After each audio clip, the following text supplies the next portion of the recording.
Give a huge round of applause for our honorable guest.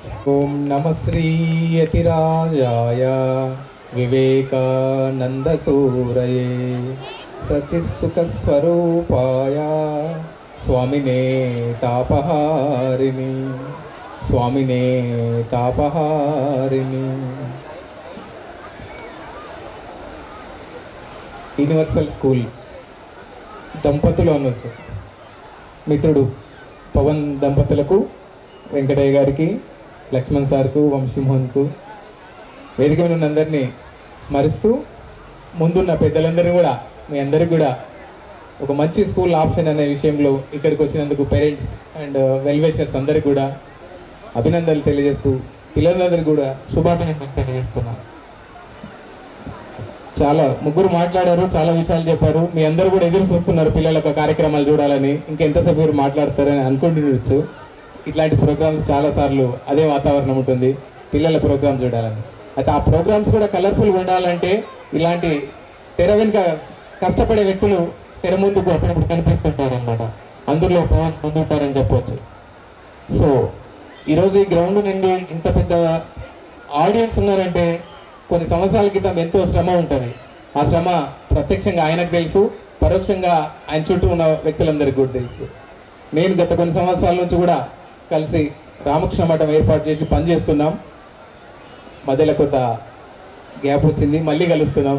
సభాముఖంగానే నేను చెప్పదలుచుకున్నా, అంటే పొగడడం అనేది కాదు, కానీ ఒక సింప్లిసిటీకి, ఒక హానెస్టీకి, విద్య పట్ల ఉన్న కమిట్మెంట్కు పవన్ దంపతులను ఆదర్శంగా తీసుకోవచ్చు.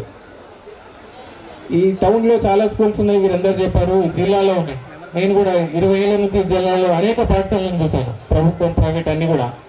ఈరోజు విద్య ఒక మాటలు చెప్పాలంటే కొంచెం కష్టతరమైంది. డబ్బులతోనే విద్యను కొనాల్సిన పరిస్థితి వస్తుంది అనే పరిస్థితి ఉంది. ప్రైవేట్ స్కూల్స్ అయినప్పటికీ చాలా స్కూల్స్, కానీ అందులో కూడా చాలా మంచి విద్యను అందించే స్కూల్స్ ఉన్నాయి. పూర్తిగా అటు వ్యాపార పరంగా అని అనకపోయినా విలువలతో కూడిన విద్యను అందించాల్సిన అవసరం ఉంది ఈ సమాజానికి. అట్లాంటి విద్యార్థులే ఈ దేశం కోసం, ఈ సమాజం కోసం పనిచేస్తారని నేను చెప్తున్నాను. సో అది 7th వరకే ఉన్నప్పటికీ పిల్లలందరూ ఉన్నత చదువుతుంది. మీరు ఎక్కడ చదువుకున్నారంటే ఫస్ట్ గుర్తొచ్చింది యూనివర్సల్ స్కూల్ అంటారు, ఎందుకంటే primary education is the most important.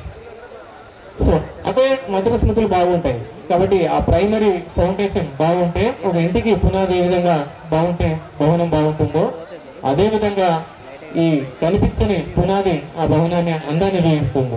కాబట్టి అట్లాంటి పవన్ దంపతులను అభినందిస్తూ భవిష్యత్తులో ఈ పాఠశాల నుంచి విద్యార్థులు జీవితంలో స్థిరపడాలి, ఈ సమాజం కోసం కూడా పనిచేయాలని స్ఫూర్తితో చాలాసార్లు ఎక్స్టెన్షన్ లెక్చర్స్ అని రామకృష్ణ మఠం నుంచి పిలిపించే ప్రయత్నం చేశారు.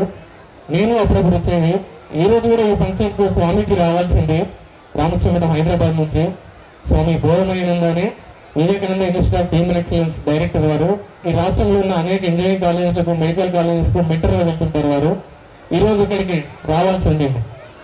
అయితే నిన్న కలకత్తాలో రామకృష్ణ మఠం స్వామీజీ ఒకరు ప్రెసిడెంట్ గారు స్వర్గస్థులైనందుకు నేను కూడా స్వామీజీతో కలిసి కలకత్తా వెళ్ళి ఈరోజు మధ్యాహ్నం ఇక్కడికి దిగి రాత్రికి రావాల్సింది ఎక్కువ ఫ్లైట్.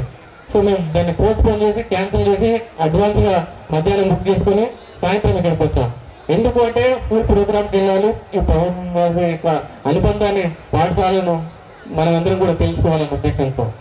కాబట్టి పేరెంట్స్ మీ అందరికీ చెప్తున్నాను, నేను వయసులో మీ అందరికీ పేరెంట్స్ కన్నా చిన్న వయసే, కానీ ఎక్కువ పాఠశాలలు సమాజంలో తిరిగిన తర్వాత కొంచెం అనుభవం ఉంటుంది. ఎవరైతే విలువలతో జీవిస్తారో వారికి జీవించినట్టు లెక్క, మిగతా వారు బతికి ఉన్నా చచ్చినట్టే లెక్క అని స్వామి వివేకానంద ఒక సందర్భంగా చెప్తారు. ఈరోజు డబ్బు అవసరమే జీవితానికి, కానీ డబ్బే ప్రధానం కాదు, విలువలు కూడా చాలా అవసరం. అట్లాంటి విలువలను, క్రమశిక్షణను అందించే ప్రయత్నం వారు చేస్తున్నారు. కాబట్టి ప్రైమరీ దశలో ఆ పిల్లలు ఉన్నత చదువులు వెళ్ళినప్పటికీ కూడా ఆ విలువలతో జీవించి ఉన్నత స్థానాలను పొందగలుగుతున్నారు. చాలా మంది విద్యార్థులు నాతో కూడా షేర్ చేస్తుంటారు ఈ స్కూల్లో చదివి వెళ్ళిన తర్వాత. కాబట్టి మీ అందరూ మీ పిల్లల జీవితానికి స్కూల్ని ఎంచుకున్నట్టే మీరు మీ పిల్లలతో కొంత సమయాన్ని స్పెండ్ చేయండి అని నేను చెప్తున్నాను. ఈరోజు సెల్ ఫోన్లు, టీవీలు మనందరినీ రకరకాల అట్రాక్షన్స్ తీసుకెళ్తున్నాయి. సమయం లేదన్నంత బిజీ అయిపోతున్నాం మనందరం. కాబట్టి ఒక సెల్ ఫోన్ను మనం మన పిల్లలను చాలా కష్టమైన పని అది. అట్లా దానికి ఒక సొల్యూషన్ అంటే పిల్లల్లో చాలా యాక్టివిటీస్ ఉంటాయి, చాలా ఇంట్రెస్ట్ ఉంటుంది. ఆ ఇంట్రెస్ట్ ను గుర్తించి ఆ రంగంలో వాళ్ళని ముందుకు తీసుకెళ్ళడానికి ప్రయత్నం చేయాలి. ఉదాహరణకు కొందరికి స్పోర్ట్స్ అంటే చాలా ఇష్టం, ఆటల వైపు తీసుకెళ్ళాలి. కొందరికి కళలు, సాహిత్యం వైపు ఇంట్రెస్ట్, అటువైపు తీసుకెళ్ళాలి. ఆ విధంగా వాళ్ళని ఆ ఇంట్రెస్ట్ రంగం వైపు తీసుకెళ్తే వాటితో సమయం తగ్గిపోతుంది. అదే సమయంలో పేరెంట్స్ గా మనం కూడా వాటిని ఎంత తక్కువగా వాడితే అంత మంచిది.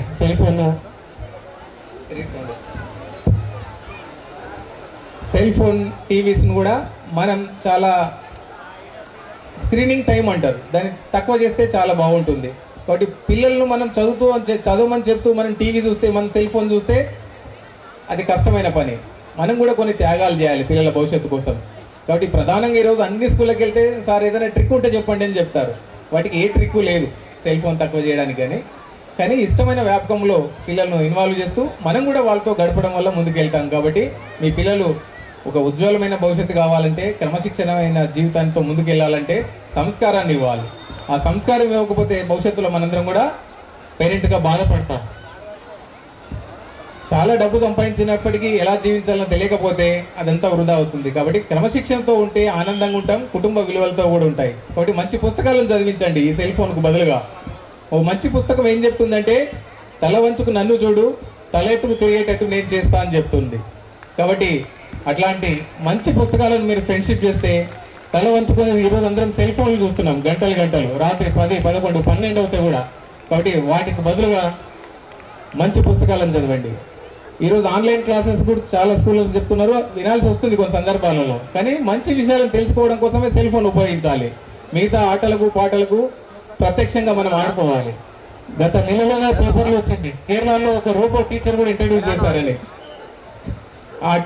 ఆ రోబో పాఠాలు చెప్పొచ్చు, కానీ ఒక క్రమశిక్షణ, ఒక డిసిప్లిన్కు, లేకపోతే ఒక విలువలకు మళ్ళీ మనం ఒక మంచి గురువును ఆశ్రయించాలి. అట్లాంటి గురువు మన పవన్ సార్ అని చెప్పొచ్చు. ఎంతో మంది టీచర్స్ మోటివేట్ చేస్తూ ఈరోజు ఇంతమంది విద్యార్థులకు ఒక మార్గదర్శకంగా ఉన్న పవన్ ను అభినందిస్తూ, మంచి పుస్తకాలతో సావాసమే మనకు మంచి మిత్రుడు. కాబట్టి మీ అందరినీ భవిష్యత్తులో ఉన్నత రంగాల్లో వెళ్ళి మళ్ళీ పాఠశాలకు కూడా గ్రాటిట్యూడ్ గా మనందరం కొంత సర్వీస్ చేయాలి. ఈ ఊరికి చేయాలి, ఈ రాష్ట్రానికి చేయాలి, ఈ దేశానికి చేయాలి.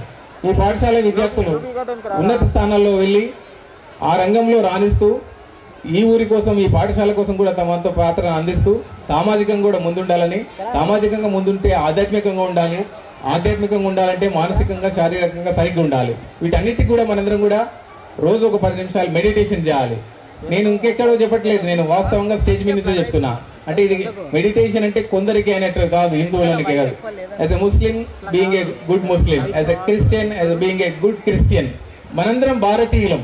అది మర్చిపోకుండా ఈ భారతదేశం పూర్వ వైపు స్థితికి మనం వెళ్ళడం కోసం మెడిటేషన్ ఈరోజు మనం చెప్తున్నది కాదు, ప్రపంచ దేశాలు భారత్ వైపు చూస్తున్నాయి ఈ వాల్యూస్ కోసం, ఈ మెడిటేషన్ కోసం. కాబట్టి వాటన్నిటిని మీరు పిల్లలకు చిన్నగున్నప్పుడు అలవాటు చేస్తే వాళ్ళు భవిష్యత్తులో మంచి విలువలతో రాణిస్తారని తెలియజేస్తూ, మీ అందరూ ఇంకా పూర్తి చేయాలని చూస్తున్నారు.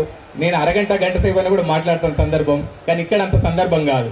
కాబట్టి మళ్ళీ మనం తప్పకుండా ఏదో సందర్భం కలుద్దాం, మాట్లాడదాం. మీ అందరికీ కూడా అభినందనలు తెలియజేస్తూ పవన్ దంపతులను అభినందిస్తూ ముగిస్తున్నాను. జై హింద్, జై భారత్.